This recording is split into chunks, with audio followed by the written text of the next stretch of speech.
Welcome back to Spokane Talks live in Spokane, Washington. It's 46 degrees outside. Tom Shrum from McNeice Wheeler. How are you? Pretty good. Okay, so It's a great day. this is where we put everybody to sleep, with the attorney talking about patents. Now listen, I'm just giving you I'm gonna zoom all the way out and I'm gonna tell you why it's important. Okay, tell me why it's important. Because you came at me with that in the email and you're saying, "Oh, I'm gonna fall asleep." I gave him a warning, didn't I? I know. Yeah. You never give an attorney time to prepare. We take it. Yeah, I know. So I'm gonna zoom all the way out on this and tell you why it's important. Okay. And it's an interesting fight that's going on at the Supreme Court. So the details are potentially very boring because it has to do with venue and personal jurisdiction. Okay. Very technical legal terms, which is why you come see me when you have a problem. But on a 500-foot view, Yeah. what this is That's about. like at a drone level. Yeah. Yeah. At a drone level, what this is about is who gets access to the courts and how they get access. Okay. And are we going to reward people for having more money so they can advocate through the legal system? Right. So, and there's a very interesting fight about what's the better place to advocate. Is it Congress or is it through the court system? Well, we seem to be making some laws through the Supreme Court these days, I think back to the last couple of years, That's always happened, though. Yes. I mean, the Supreme Court has always tweaks things. Yeah, Yes. expanded or contracted the law. Right. That's their role. And the interesting thing, and it comes up in this case, Okay. is that Congress has the power to take back anything the Supreme Court decides. Okay. If the Supreme Court makes a decision that Congress doesn't like, Congress can They write a new law. They write a new law that specifically rejects Right. that. Actually, and I'll just throw out this other example we just dealt with in a case in Idaho. The Supreme Court came down and said that attorney's fees can be awarded in any case where justice requires. Now, that changed the standard that had been in place for 60 years. And so the legislature came back, and before that decision went into effect, they changed it back to the old rule that had been around for 60 years. Okay. Now, does it ever end up back in the Supreme Court? Now that it's law, Okay.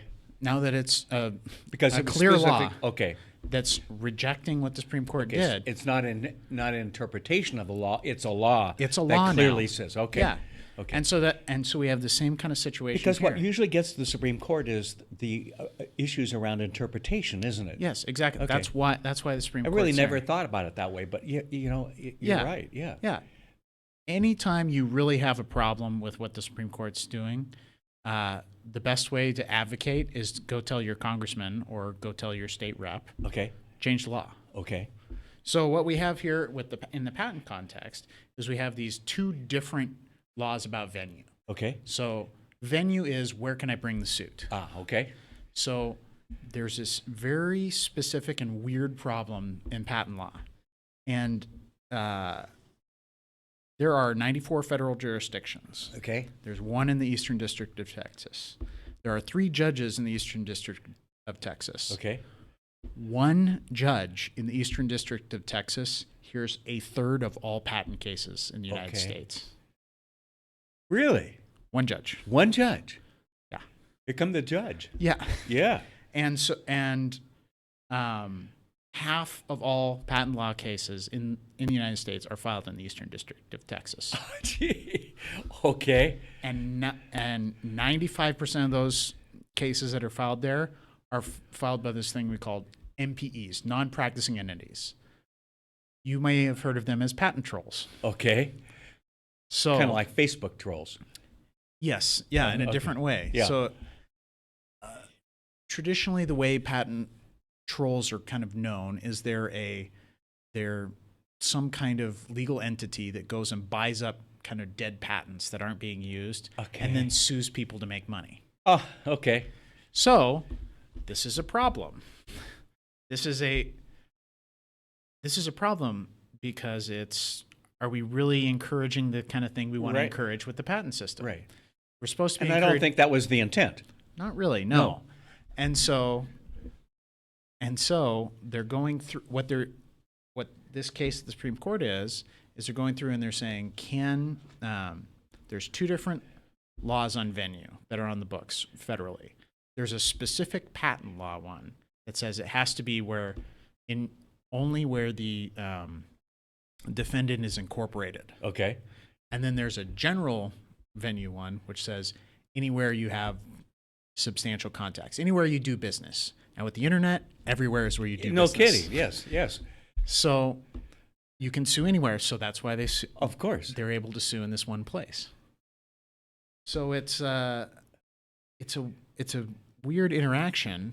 And then the other. But I got to ask the question. You may not know this, but what does this judge think about this? What is this one judge? Yeah, he loves it. Oh, okay. It's a great job security, isn't it?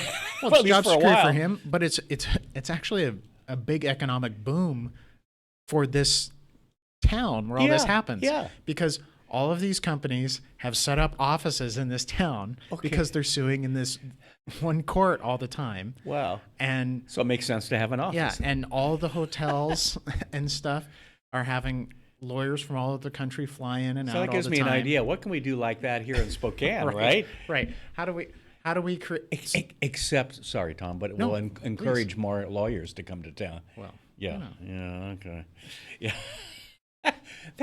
So it's really become a cottage industry for that town. What's the name of the town? Do you remember? I should have written it down, but I don't remember. You should have. But okay, right off the top of my head, I don't remember. Yeah, but yeah, it's this interesting problem. That is so weird. Yeah, it's a weird quirk. Yeah. And the reason it's happened, especially with this one judge, but with the whole Eastern District of Texas, is that what they do is they're hostile to defendants. Okay. So they're hostile to, it's harder to kick out somebody on summary judgment. Oh, okay. So a plaintiff can kind of stay in the case longer and try to get a settlement. So, but, with my experience, I'm usually a plaintiff's attorney. And the people who have the money to fight are usually the defendants. Okay. Usually. I mean, I'm talking in generalities. In general, of course. But, usually the people getting sued are the big company. Okay. And usually the people doing the suing is the little inventor who came up with something. Right. Yeah. But this is the weird thing in the patent system, that we have these patent trolls and they're distorting the whole system. Yeah. And they're making these changes. They're encouraging Congress and the courts to make these changes in law because we have this weird. What will happen to the economy there? Oh, well, yeah. What will happen to the economy there? But this is a big. These have it's big bigger effects. than that economy, of course. Right. Wow. These are the things. This is where the multi-million, hundreds of millions of dollar suits against Apple. Okay. I mean, those suits have come out of the Eastern District of Texas. Okay. And so there's billions of dollars being decided in this court. So Apple's there in that town with their PCs, right? Oh, right. Okay, you got it. I've got to ask this question because this is I've never heard of this before. Okay, and my guess is 99% of the public has never heard of this. Right. They've heard of the Apple case and things like that, but not how this fits into that. And I have to ask, okay, so this is the one judge that mainly takes of the three there. Do the other two judges handle most of the other cases? I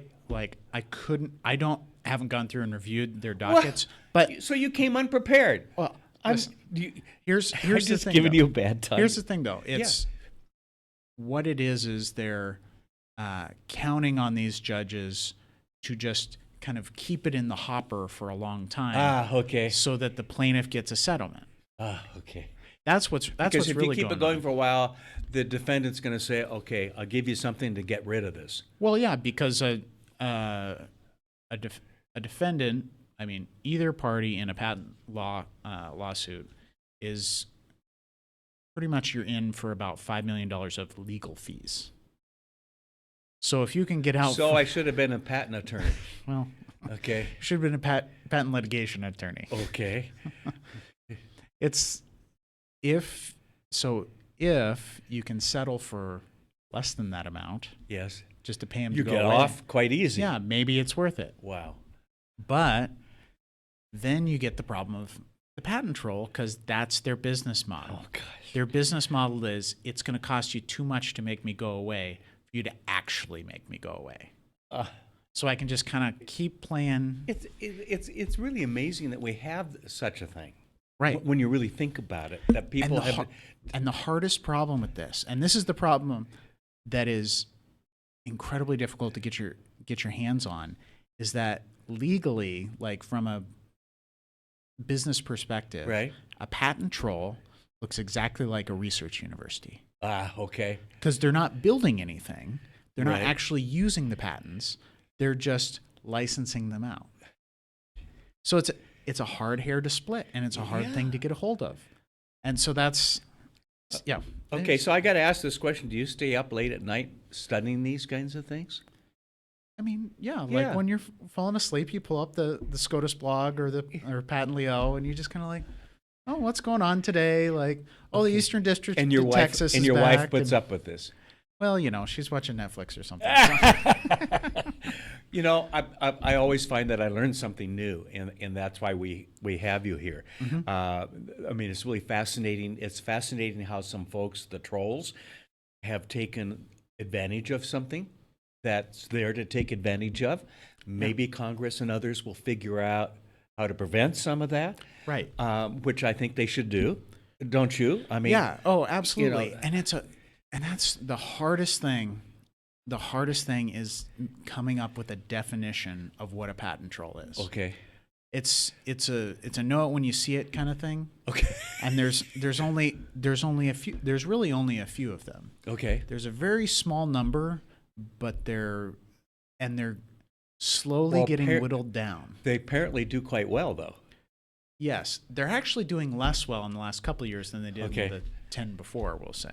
Yeah, but a few of them dissolve and go away, and then there will be a couple that will continue probably doing quite well for a while, right? Yeah, I mean, one of the big things is this company called Intellectual Ventures bought all of Motorola's old patents.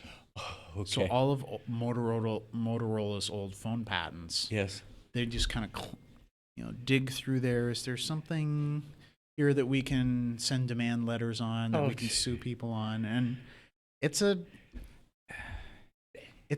tough thing, because the patent system is designed to reward people for coming up with ideas. Yes. And to try. And here's somebody who's taking advantage of it. Right. Exactly. Yeah. And so it's, how do you design a system that is part of Congress not doing anything because attorneys are so involved with Congress and elected officials? You know what I mean? Yeah. And what I actually worry about more is that the defense attorneys for all these big patent companies will actually be too much of an advocate, and there'll be too much of a backlash against the patent trolls. Okay. Too much of a solution. Okay. That'll actually hurt small people who don't have as many advocates. Right. So right now there's a big battle with the lobbying arms of basically Google versus Microsoft. Those two lobbying arms are against each other in the patent system and lobbying different members of Congress. And it's an incredibly complex and important issue, but it's hard to explain all of it. And it's hard to make definitions for all of it. Yes. And a member of Congress is dealing with 500 different things. Yeah, so it gets pushed down. Yeah, it gets pushed down. Yeah. It's too hard. So if people have more questions about this, how do they reach you? Yeah, so you can obviously go online, and all of our information is there at McNeiceWheeler.com. Okay. You can give us a call, 509-928-4141. Okay. And we're around. Ask for Tom. Yep. Okay, great. Thank you. Good to see you again. You too. We're going to take a quick break. We'll be back with Pia Hallenberg from the Spokesman Review right after this. I'm Barbara Mueller. And I'm Martin Mueller. We have gotten some amazing opportunities to design and build IMAX cameras that were going to go on the space station. We came up with a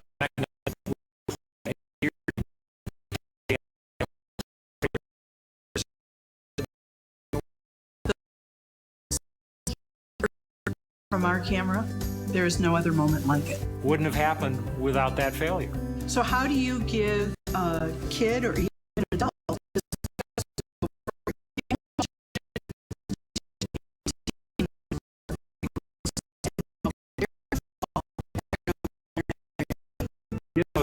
Makerspace, which is a community laboratory for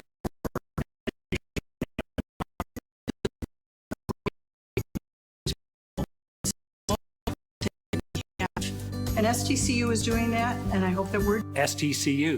here for good. Snoring